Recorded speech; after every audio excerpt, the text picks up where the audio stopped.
So this is the new COD HQ. Can't even lie, man.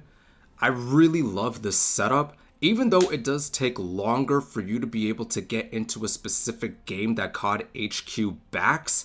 At the same time, I do like the setup. It looks really nice. I will give it to them. Hello, ladies and gentlemen. Welcome back to another video. And we are back on Call of Duty Modern Warfare 3. This is pretty much going to be the last video that I make on MW3. That is until I decide to revisit this game once in a while, just to see how it's holding up 6 months down the road. But for now, this is most likely going to be my last video that I do on MW3, so I figured I'd take the moment to reflect on this game, how it first started, how it was first perceived, and just seeing the growth that it had throughout the course of its life cycle to where it is now. I do want to get this out of the way by giving my feedback on the Modern Warfare 3 campaign. I'm not going to go into too much detail, especially since I already did so back on a past video that I did a long time ago, which you're more than welcome to check out if you're interested. But as far as the Modern Warfare 3 campaign goes, originally, before I even got a hold of Modern Warfare 3, the campaign was the only thing that I was looking forward to experiencing out of this whole entire game. It was the only thing that I was excited to check out. But then once I finally played it, after seeing how rushed the events felt, after seeing the lack of character development that the characters in the story got, and just seeing how things culminated by the end of the story, I could not help but be very disappointed by how it panned out. I genuinely could not believe that this was how it was set up. As I mentioned, I did make a video where I went into further detail in regards to what I thought about the Modern Warfare 3 campaign, which you're more than welcome to check out by clicking right here. You can click right there to check out that video. But the Modern Warfare 3 campaign, I was just really disappointed in how that story came out to be. Like, I was very, very disappointed. Now, as far as the multiplayer goes, here's the thing. I was really under the impression that the multiplayer in Modern Warfare 3 was going to be the same as the multiplayer from Modern Warfare 2. It wasn't going to be given much support, not a lot of substantial changes to the gunplay, the movement, etc. But also, not enough content was going to be distributed that would keep players from leaving multiplayer altogether. I genuinely thought that was going to be the case with MW3 multiplayer, even though Sledgehammer was going to be at the helm of this multiplayer. My expectations for Modern Warfare 3 multiplayer were the lowest that they could possibly go, but after experiencing the multiplayer throughout the course of the last 6 to 7 months or so, I can honestly say Sledgehammer proved me wrong. I genuinely did not expect Modern Warfare 3 multiplayer to get the amount of support, but also the amount of content that was distributed. I wasn't expecting that much to happen for this multiplayer, but my God, dude, Sledgehammer, they really did a fantastic job with that. Originally, when I first started trying out MW3 multiplayer, I was pretty impressed by what I got to experience. I had a pretty good time playing it, but I was still very skeptical in regards to how multiplayer was going to grow over the course of the next year or so. But after experiencing it for myself and just seeing how much work was done to make this multiplayer component a lot better, I can honestly say that Sledgehammer did such a fantastic job with managing Modern Warfare 3 multiplayer. Yes, you can make the argument that there were some decisions that they made where you couldn't help but wonder, why the fuck did they even do this? Like, what the hell made them think that this would be a good idea? There were some decisions that they made where it kind of made you think that way, but you cannot deny the fact that they actually tried. They put forward the effort to really ensure that multiplayer would perform as well as it should, and that any adjustments that were needed by the player base would be done to ensure that players would not leave. One of the biggest issues regarding Call of Duty over the last several years has been player retention, and this mostly is attributed to the content distribution that the newer CODs would get. Depending on how much content these newer titles would get and how much quality there was to ensure that the players would not leave, it would either make or break your experience with multiplayer on Call of Duty. Content distribution in Modern Warfare 2019 was very, very good. Black Ops Cold Wars was also very good too. Vanguard, it wasn't really all that great. Modern Warfare 2 was very disappointing, but Modern Warfare 3, holy crap, I was not expecting that. The way how Sledgehammer handled distributing content to the player base, it basically was like they had a specific theme that they wanted to stick to for an upcoming season, and they wanted to make the most out of it by coming up with a variety of different game modes and features that they could incorporate for us, the players, to experiment with, for us to be able to have more fun with as well. I'll give you guys an example. One of the things that Sledgehammer wanted to do with their past seasons of MWIII was they decided to incorporate some wrestling themed content. They decided to collaborate with the WWE to put together some game modes, but also some cosmetics that us, the players, could work towards grinding for. I still remember partaking in that slam deathmatch game mode that Sledgehammer put together, where basically the consensus of that mode was you're in a lobby with a few other players, and the way how you would earn points for your team was if you performed finishing moves on the enemy team, and those finishing moves would be wrestling themed moves. Not only that, but Sledgehammer also put together an event basically that was centered around SummerSlam, where you were able to earn some cosmetics that would ultimately result in you getting an operator that was wearing a bunch of WWE themed gear. Hell, the operator that I'm using was part of that event throughout that season for Modern Warfare 3. I'll give you guys another example. Sledgehammer put together an obstacle course that was centered around the Get High theme. It was basically centered around 420 back in April. They put together a obstacle course that the players could play and grind to be able to earn rewards that came with completing that course. For me personally, I ended up playing that obstacle course, and I was able to earn all of the rewards that came with completing that course.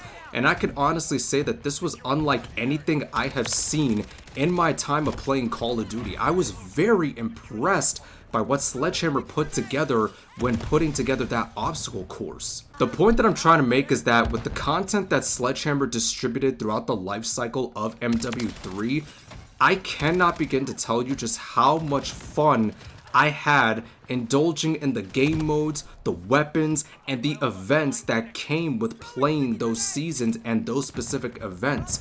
It was so freaking fun to be able to indulge in as a player. There were a few other changes that Sledgehammer made to Modern Warfare 3 multiplayer throughout the life cycle to make it more enjoyable for players to play.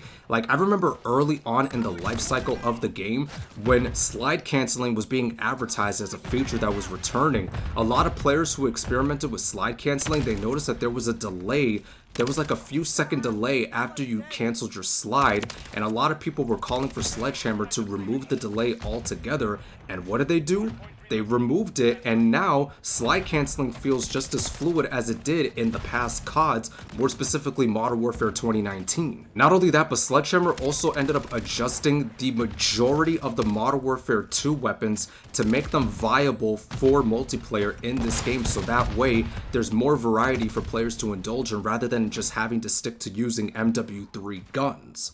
And as far as the playlists go, I'll give you the most prominent one, the shipment playlist. I remember back on Modern Warfare 2019, the only way that people would be able to enjoy pubs in Modern Warfare 19 was being able to have a playlist that was dedicated to just experiencing shipment. And if it was taken out in any way, shape, or form, the majority of people wouldn't even bother playing. But as far as Modern Warfare 3 goes, Sledgehammer, they understood that because there's a lot of people who enjoy playing shipment to either grind for camos or to just rack up high number kills, they figured, you know what?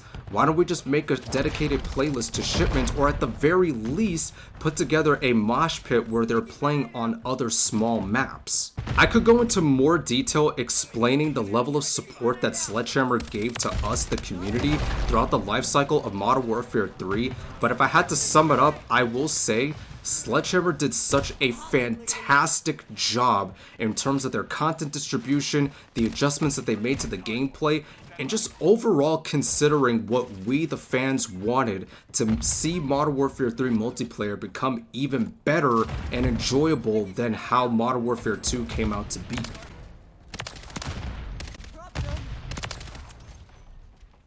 Hold up.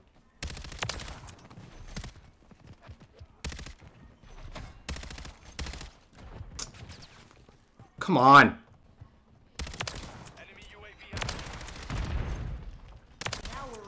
Oh shit, quad feed. Oh boy, I'm still going. I'm still going. Never mind, there was somebody in the corner. What a surprise. I still remember originally when Modern Warfare 3 was being labeled as Year 2 DLC for Modern Warfare 2, especially when at first we were under the impression that we were going to get 2 full years of content support for Modern Warfare 2, but unfortunately because of how terrible its multiplayer did, that ended up not being the case, hence why we ended up getting MWIII and Sledgehammer. They had to crunch.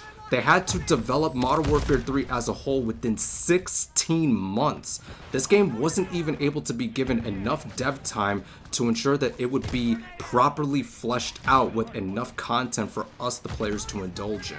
Like, the biggest giveaway that makes Modern Warfare 3 somewhat Year 2 DLC is the fact that this multiplayer launched with all 16 of the original Modern Warfare 2 multiplayer maps that we all thought were going to come in Modern Warfare 2, the newer one, but sadly that ended up not happening and it got saved for MWIII. For me personally, I would consider Modern Warfare 3 to still be Modern Warfare 2.5, mainly because of the fact that this game has a lot of the features that Modern Warfare 2 had, whether it be the movement, whether it be the guns, whether it be the maps. Like, it's still pretty much identical to Modern Warfare 2, and I think because of that, this game really struggled to have its own identity to where it's able to be completely different from what Modern Warfare 2 was, if that makes sense. All in all, even though Modern Warfare 3's multiplayer wasn't necessarily complete when it launched,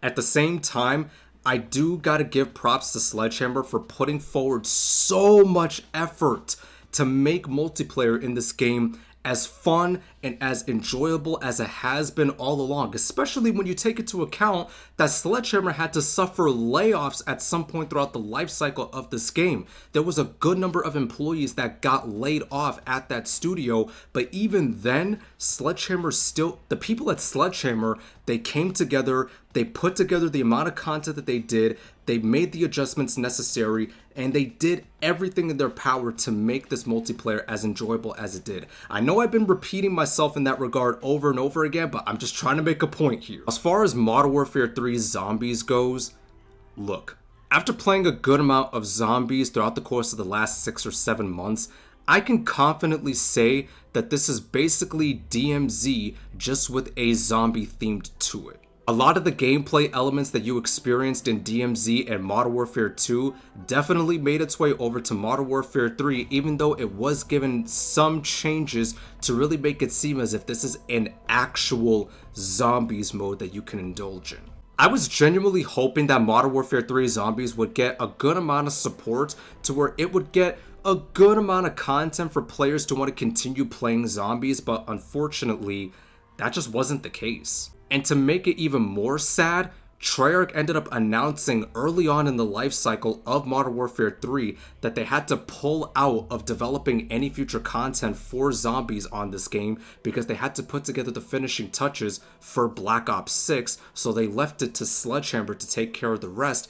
And even then, Sledgehammer was not able to put together substantial content for zombies, which again, I understand why, given the circumstances they had to go through earlier on in the year, but overall, it's just really disappointing to see what zombies ended up becoming. Although I was disappointed in zombies, I will go as far as to say that I have more time played on MW3 Zombies than I do on multiplayer. And that's mainly because I was doing the camo grind when I was going for Borealis and Bioluminescent, but also I was trying to farm XP so that way I could complete any events that were available, but overall just get as much XP as possible so I could reach the max rank for the season.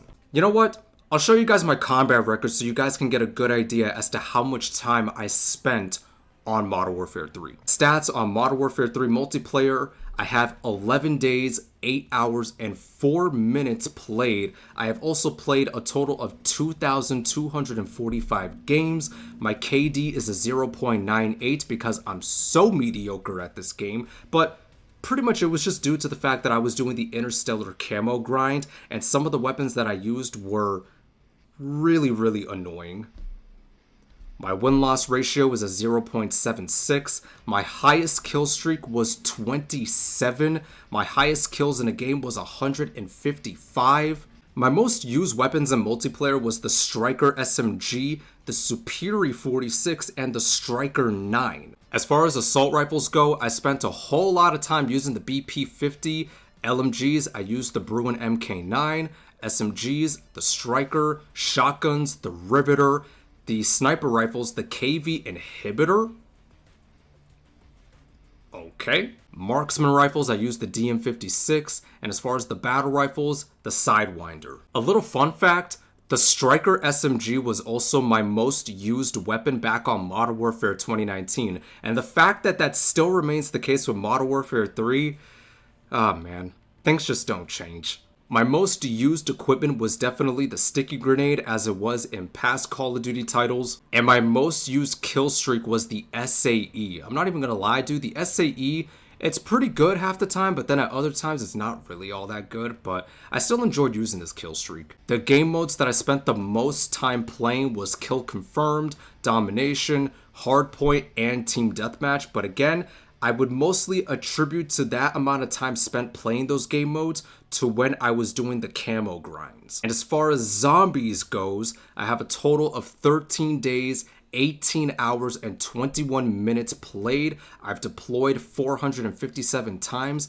My exfil success ratio is 23.05, which you gotta admit, man, that's pretty impressive for a solo zombies player. I've killed 282,448 zombies. I've died 30 times. I've had 438 successful exfils. I've been eliminated 19 times, and I've also completed 494 contracts. My most used weapons in zombies was the WSP Swarm, the STG, and the Ram 7. As far as the equipment that I used in zombies, I tossed around between the thermite and the sticky grenade. As far as the acquisitions, I acquired a lot of raw Ethereum crystals, but also speed cola, because these two, when you got these two, great combo. Like, nothing can stop you. But not only that, if you also have Juggernog as well, if you have speed cola, Juggernog, and a raw Ethereum crystal that you're able to use for a specific weapon, nothing can stop you. And as far as the field upgrade goes, I used the energy mine. And as far as ranked play goes, I only have 37 minutes because I only bothered to play that much just for a video that I did a long time ago. To wrap this up, I do want to say in regards to Modern Warfare 3, as far as the campaign goes, honestly, just one of the worst campaigns I've ever experienced, which sucks because I really love the Modern Warfare campaigns, but unfortunately, the Modern Warfare 3 campaign was definitely a miss. Zombies, basically DMZ with a zombies theme. Even though I have more days played on that game mode, it still doesn't change the fact that zombies did not feel as fleshed out as it should have. But again, the devs could only do so much with what they had to do at the time. And as far as multiplayer goes, holy shit, I was not expecting multiplayer to grow as it did throughout the course of the last year or so. Sledgehammer did such a fantastic job supporting multiplayer and just coming up with newer ways for us, the players, to come back to keep playing this game. As a matter of fact, I'll even go as far as to say that even though I have my criticisms with how Modern Warfare 3 was developed overall, more specifically its multiplayer, I will still go as far as to say that this is the most fun that I've had with Call of Duty since Modern Warfare 2019. Modern Warfare 2019, even though I had my gripes with its multiplayer, it was still the most fun that I had playing Call of Duty, as it still to this day remains the only COD that I have more days played on than any other one. But Modern Warfare 3 multiplayer, even though I have less days played on multiplayer in comparison to Modern Warfare 19, it still doesn't change the fact that I had so much fun playing this specific multiplayer that it's the most fun that I've had with Call of Duty overall since Modern Warfare 19. I am so proud of the amount of work that Sledgehammer put forward to make this multiplayer as fun as it could be. So kudos to Sledgehammer for putting in the work. Now, for anybody that might try to come at me and accuse me of being a COD shill, or that I'm being paid by Sledgehammer or Activision to speak positively about this game, I'm gonna tell you right now, I am not. Everything that I have been saying so far, this is what I personally believe. Sledgehammer or Activision, none of them set me up and told me to say these things. These are my personal opinions of where I stand with this specific game. But all in all, man, I really had a great time playing Modern Warfare 3. I enjoyed this game for what it had to offer and what I was able to do. I really enjoyed my time playing this game. And it is going to hurt me to know that this game isn't going to continue getting supported with content in the future as Black Ops 6 draws near. And don't get me wrong, I am looking forward to seeing how Treyarch handles Black Ops 6 throughout the course of the next year or so. But at the same time, I just can't help but feel sad knowing that this is it for Modern Warfare 3. Like, this is really it. As I'll just go ahead and say this. I truly think that if this game got a second year of support, it would be even so much better than how it was throughout the course of the last year. I'll just go ahead and say that. But with that being said, I think it's safe to say it is time to move on. It's been a fun ride with Modern Warfare 3, but we have to move forward and look forward to something new, and that is Black Ops 6. For anybody who might be curious as to whether or not I intend on playing Black Ops 6 when it launches this weekend, I won't be able to get a hold of the game this weekend to be able to play and make content on, although I do intend on picking up the game at some point in the near future. I don't know when to be exact, but I do know that I won't be able to play Black Ops 6 when it launches this weekend. But I want to know from you guys, what did you make of Modern Warfare 3 overall if you did experience it throughout the course of the last year or so? Did you like the game? Did you not like it? Were there specific modes that you liked or didn't like? And if you want to go into more detail, you're more than welcome to do so in regards to content distribution, community support, you name it. I really want to know what you guys think, so please let me know down in the comments section. But with that being said, I hope you guys enjoyed today's video. If you did, you're more than welcome to drop a like on it. And if you enjoy this type of content, you're more than welcome to hit that subscribe button and that bell notification. And if you happen to be watching this on my Rumble channel, you're more than welcome to do the same, as clicking that follow button and that bell would be very much appreciated. Our series on Max Payne will resume soon. I did have to put the series on hold for a little bit so that way I could do a few other videos that I've been wanting to do for a little bit, but rest assured, the series on Max Payne will resume soon. So if you are subscribed to the channel, be on the lookout for that. Until then, thank you guys so much for watching. It's been your boy Discreet, and I'll catch you in the next video.